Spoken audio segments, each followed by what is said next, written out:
Açayım mı? Tamam. Konuş arkadaşlar. Hepinize arkadaşlar. Kafa atayım. Hepinize arkadaşlar.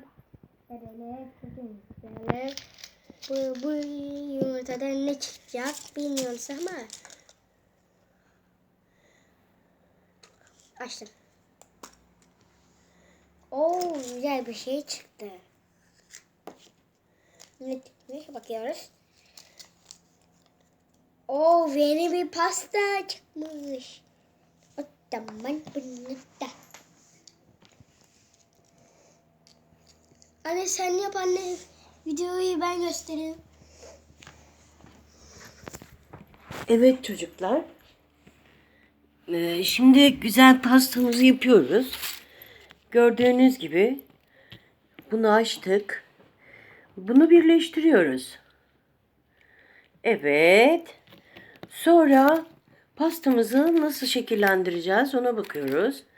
Şunu koyuyoruz. Evet, evet. Başaracağız inşallah. Bu neymiş? Pardon, önce bunu koyacağız. Yes.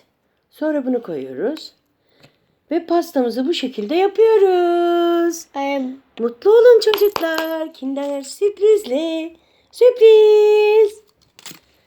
Bakın arkadaşlar. Şekerli pasta. Yes.